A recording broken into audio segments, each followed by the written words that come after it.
বন্ধুসকল, পৰীক্ষা মাত্ৰ এমাহৰ দূৰত।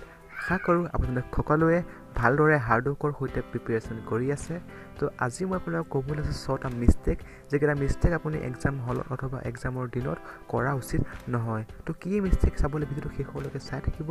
তো আহকচোন আজি এই ভিডিঅ'টো আমি ষ্টাৰ্ট কৰোঁ। চ' লেটছ গেট ষ্টাৰ্টেড।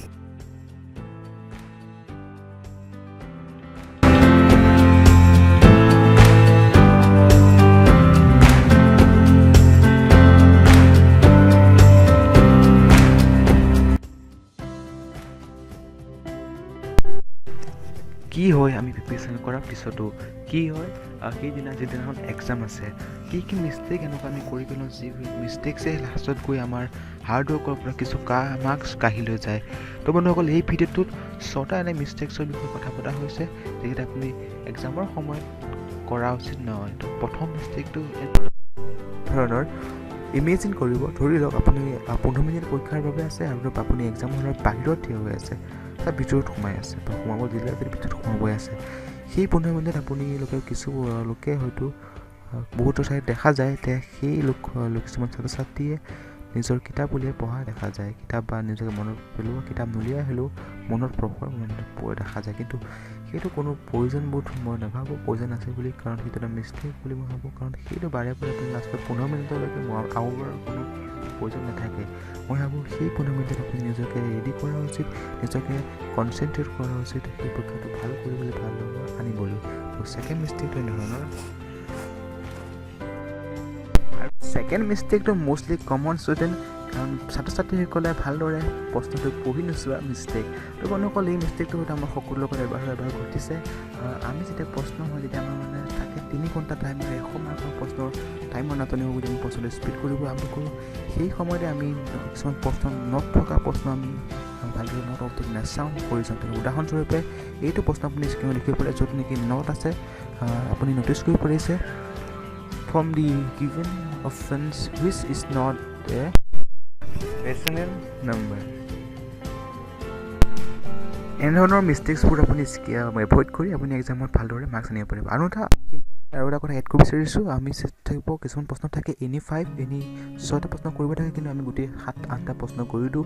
এনে প্লিজ নকৰিব, কাৰণ সময় বচাব প্ৰয়োজন আছে।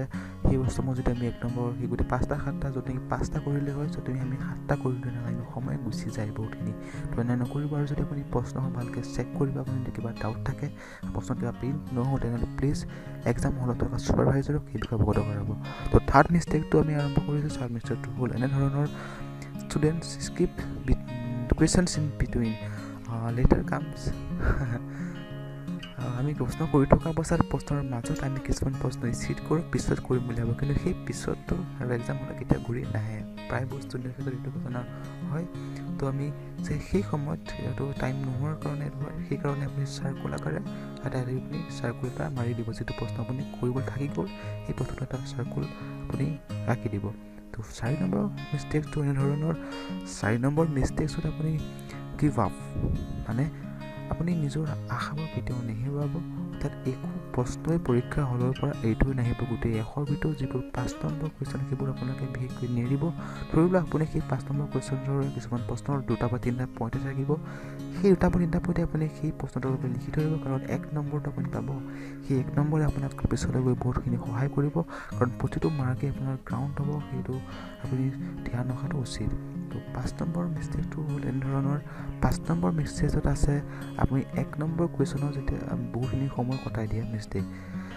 তো বন্ধুসকল, কিছুমান 1 নম্বৰ কুৱেশ্যন থাকে যিবোৰ আমি পাহৰি যাওঁ, যিবোৰ ভাবিবলৈ আমি বহুত সময় লগাই দিওঁ, কিন্তু সেই প্ৰশ্নটো সেই সময়ত স্কিপ কৰে ভাল, কাৰণ সময় 3 ঘণ্টা, মাৰ্কছ থাকিব 100, আৰু মাৰ্কছখিনি যদি আমি 1 নম্বৰ কুৱেশ্যনত যদি বেছি সময় তেতিয়াহ'লে সেইটো মেকআপ পিছলৈ নহ'বগৈ। তো 6 নম্বৰ মিষ্টেক, কাৰণ লাষ্ট মিষ্টেকটো এনেধৰণৰ।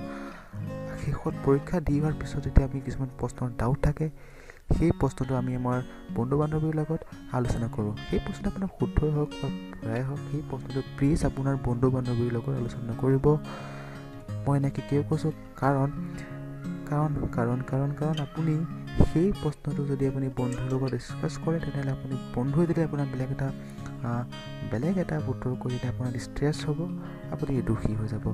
প্ৰেছাৰত আহি যাব সেই প্ৰেছাৰটোৱে আপোনাক এফেক্ট কৰিব নেক্সট এক্সামত সেই প্ৰেছাৰটো আপুনি নেক্সট এক্সামত এফেক্ট কৰি নেক্সট এক্সাম নেক্সট পেপাৰত আপোনাৰ মাৰ্কছ কমাব পাৰে তো বন্ধুসকল এয়া আছিলে ছটা মিষ্টেক্স যিবোৰ আপুনি এক্সামৰ সময়ত এক্সামৰ দিনত আপুনি কৰা উচিত নহয় তো no secret bigger than hard work determination keep believing in yourself ভিডিঅ'টোৰ চাউণ্ড কোৱালিটি ইমান ভাল হোৱা নাই তো মই এটাই কথা আপোনাক ৰেকমেণ্ড কৰিম হেডফোন ৰেকমেণ্ড কৰিম ভিডিঅ'টোত কাৰণ মোৰ তাত উপযুক্ত মাইক নাই ৰেকৰ্ডিঙৰ বাবে চ' আশা কৰোঁ আপোনালোকে ভিডিঅ'টো ভাল পালে প্লিজ লাইক কৰিব কমেণ্ট কৰিব শ্বেয়াৰ কৰিব নতুন চেনেল যিহেতু ছাবস্ক্ৰাইব কৰিবলৈ নাপাহৰিব তো আজিলৈ ইমানতে সামৰিছোঁ ধন্যবাদ